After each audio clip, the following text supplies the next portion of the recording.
ya twongeye kubaha kaze cyangwa se tubashimira kubwo guhora mukurikira ibiganiro byacu kuri channel The Room of Righteous cyangwa se icumba c'abakiranutsi, kandi ntiduhema kubashimira ku bakunzi bacu bahora bakurikira ibiganiro by'ubutumwa bwiza aha ku cumba c'abakiranutsi. Turabibona cyane muri comments zanyu, tuba tubona ko turi kumwe, kandi ni byiza ko tubana mu bitaramo byacu bya buri munsi. Hanyuma rero uyu munsi tugiye kuganira ijambo riri mu Baroma ibice 6 umurongo wa mbere. Ni ijambo ni ikinyoma kinini Satani ariho akoresha muri ya mayeri ye yo kugira ngo ayobye abantu bariho babwibwa ubutumwa bwiza ntibumve ubutumwa bwiza, ashaka kubasubiza ku kindi. Yareka nsome Abaroma ibice 6 umurongo wa mbere. Biravuga ngo nuko tuvuga iki? Tugumye gukora ibyaha nkana ngo ubuntu busage? Kabiri ntibikabeho. Mbese twebwe abavuye ku byaha twakomeza kuramira muri byo dute? Ngira ijambo ritoya nshaka ko tuganira mu minota mike, ntabwo turi buze gutinda cyane ariko turivugeho buke. Narimvuze ngo hari intwaro Satani ariho akoresha ishaka kugira ngo ikumire abantu kumva ubutumwa bwiza, kuko ubutumwa bwiza mbere ya Yesu Kristo bwari ubwiru, kuko byavugwaga mu bintu bisa n'igicucu. Nyuma yaho Yesu amaze gutanga, Yesu amaze kudupfira, ntitwaba tukibona ibintu nk'ubwiru, ahubwo ibintu biratomoye kuri none. Hanyuma tugenda tubona uko revolution yabaye n'abamisiyonere bagenda bata ubutumwa bwiza, bigisha ibindi kubera inyungu zabo bitari ubutumwa bwiza. Uyu munsi wa none nabonaga ibintu bisa n'ibifasha umurongo mwiza kugira ngo byongere bibwirizwe umwimerere w'ubutumwa bwiza. None uko byari bimeze igihe cya Pawulo, tubona Pawulo avuga ubutumwa bwiza.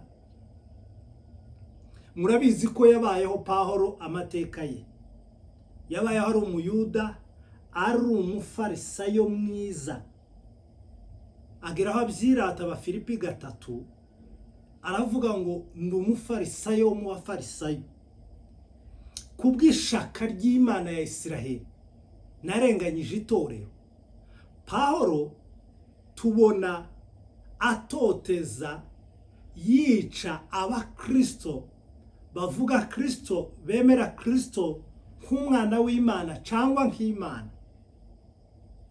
Ariko umunsi afatwa atunguwe, Imana ikamwiyereka ikamuhishura Yesu Kristo, n'ubundi mu nzira ije gutoteza abakristo, Imana imwihishuriye imwereka urya yarwanyaga.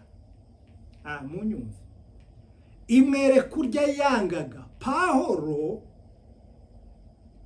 yari afite ishaka ry'Imana ya Isiraheli. Pawulo yababazwaga no kumva ko hari umuntu w'i Nazareti, mudugudu wo hasi uciriritse, uri kwiyita Imana. Pawulo ntiyakozwaga ayo makuru nk'umugabo wari warize amategeko y'Abayuda, yiga Imana y'Ikiyuda, yiga Imana imwe rukumbi ya Isiraheli yaremye isi n'ijuru. Hanyuma aza kumva amakuru yamuryaga mu mutima, agira ishaka, yaje guhindukirana bene wabo. Kandi bene iryo shaka dufite abantu benshi barifite. Abaroma 10:3 yarahindukiye aravuga ngo ico nsabira bene data abanyisiraheli ndabasabira kugira ngo bakizwe. Kubwira abanyisiraheli ngo bakizwe cari nk'igitutsi. Bene Abrahamu aravuga ngo ndahamya ko bafite ishaka 13 Abaroma ngo ariko ishaka ritava ku bwenge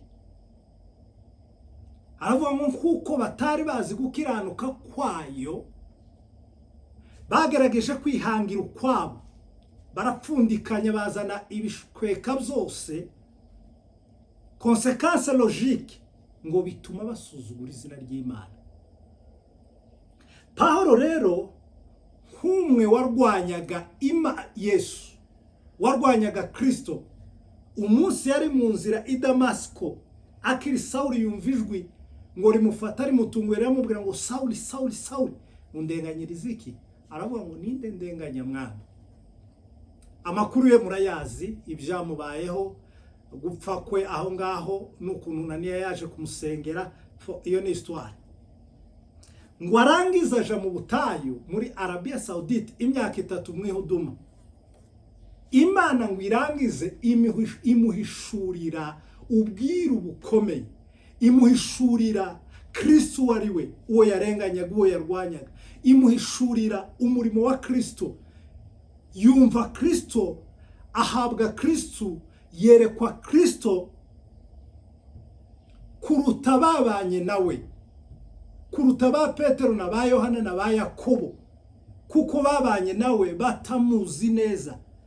Ngo arangize kumuhishurirwa no kumubona kugeza ubwo munyumvire Pawulo kweli yarwanyaga Kristo i Nazareti kumva ayo makuru yari mabi kuri Paul ariko ngo amara kumuhishurirwa aravuga ngo nabambanwe na Kristo ariko ndiho nyamara sinjuriho nurya nangaga uriho muri nje kandi nitureba ku musaraba turabona abagabo batatu Yesu hagati ibumoso igisambo iburyo igisambo. Pawulo arihe ariko arabihishurirwa arabihabwa aravuga ngo nabambanwe na Kristo. Ubwo Kristo yabambanwe natwe nukuvuga ngo Kristo yambaye umubiri w'ibyaha yambaye akamero yambaye wowe aje ku musaraba ntiyigeze gusiga utarigeze kumenya icyaha Imana yamuhinduye icyaha kubwaje nawe c'est-à-dire nukuvuga ngo Kristo abambwa yaradufite twese umubiri we umaze gutanyurwa twinjiye muri we ku musaraba tware muri we twabambanwe nawe. Ariko igitangaza agarutse atangiye kubabwira uwo Yesu guhera kuri ba Revera Yakobo guhera kuri ba Petero n'abandi ntibamwumvise. Pawulo ibyo wigisha nibiki Pawulo urayobya abantu Pawulo wasaze Pawulo kurakora ku mategeko yacu aya ntakorwaho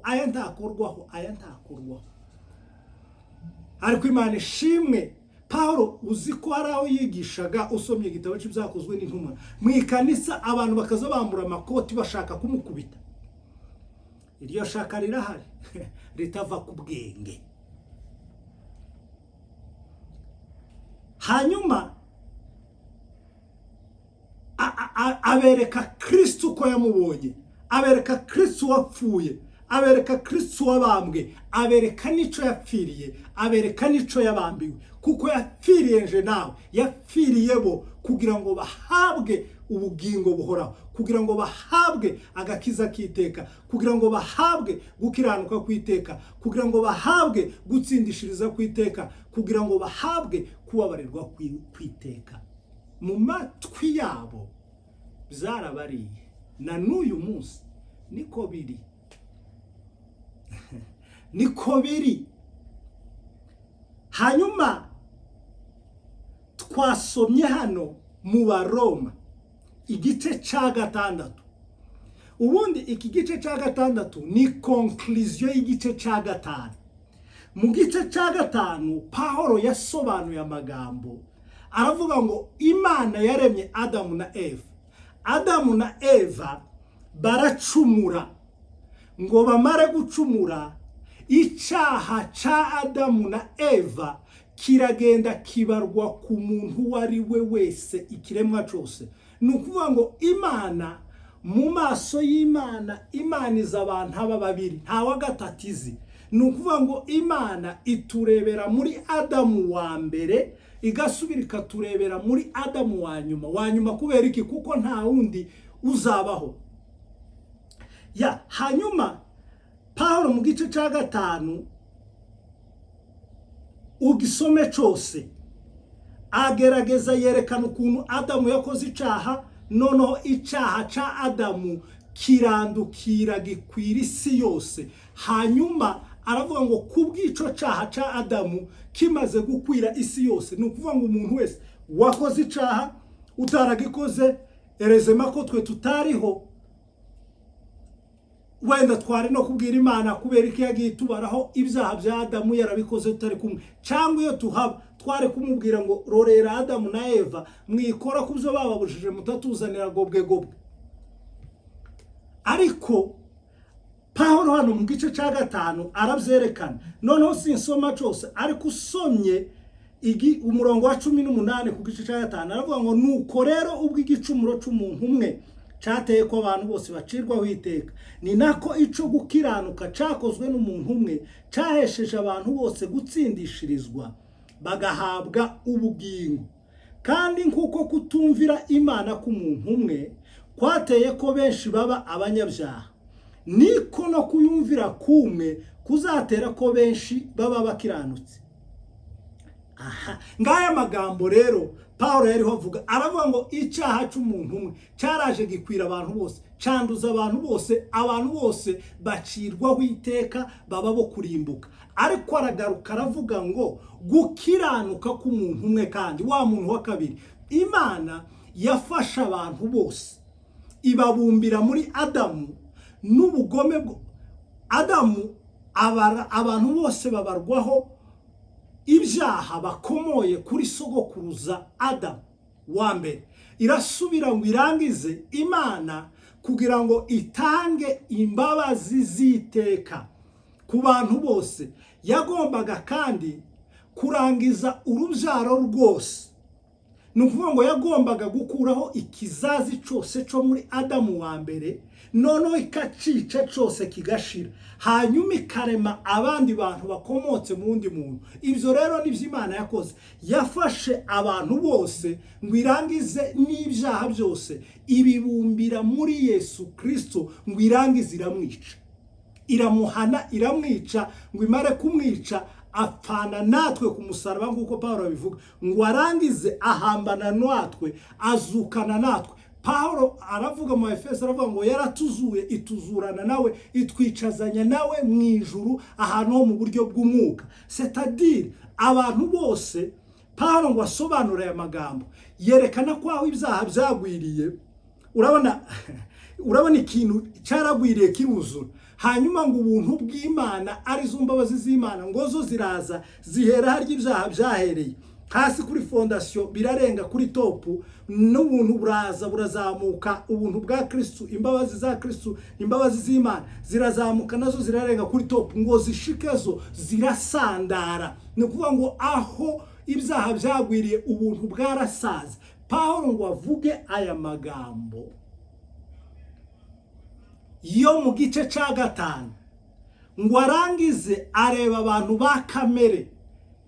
Pawulo yari yuzuye umwuka w'Imana, wogira ngo yarazi itorero rya none, wogira ngo yarazi abakozi b'Imana ba none, wogira ngo yarazi abavuga ubutumwa ba none, wogira ngo yarazi abapasiteri ba none, wogira ngo yarazi abarimu ba none, wogira ngo yarazi abaririmbyi ba none, wogira ngo yarazi abayumbe ba none. Aravuga ati aba batipe, ibi byose ubwo mbisobanuye hano, ikubera imitekerereze ya kamere nta kindi bazumva.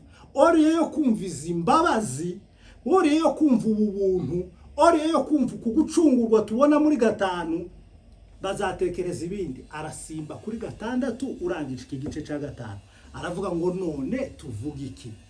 Kuko ibyo byose byabaye, kuko izo mbabazi zabaye, kuko uko gucungurwa kwabaye, none tuvuga iki? Tugumye dukora ibyaha ngo ubuntu busage? Haravuga ngo ntibikabeho.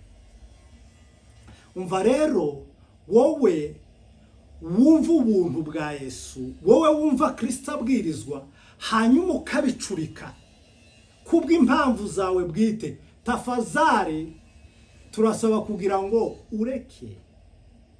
Ntibishoboka ko umurimo w'Imana waburizwamo kubera ibitekerezo by'umuntu. wowe wumva ko ubuntu bw'Imana bubwirizwa ukumva ko ari uburenganzira bwo kugira ngo ukore ibyaha. Oya, ubuntu bw'Imana ntibutwosha gukora ibibi, ahubwo budufasha kureka ibibi. Ubwo rero ushobora kuba yabyumva gutyo, akumva ko niba izi mbabazi zose dusomye mu gice cya 5 ziguhaye uburenganzira bwo gukora ibyaha, garuka ureke, ahubwo menya ko wagizwe umukiranutsi, umenye ko wagizwe umwana w'Imana, none ukora ibyiza mu rugo kwa so. Nawe uhagaze ubikoresha nk'intwaro kugira ngo abantu ntibumve, ukagenda ubigoreka, nawe garuka maze uce bugufi mu mutima, wizere Yesu, unamuvuge, umubwirize nk'uko bikwiye. Aravuga ngo twebwe abapfuye ku byaha twakomeza kuramira mu byaha. Mugire amahoro ya Yesu Kristo.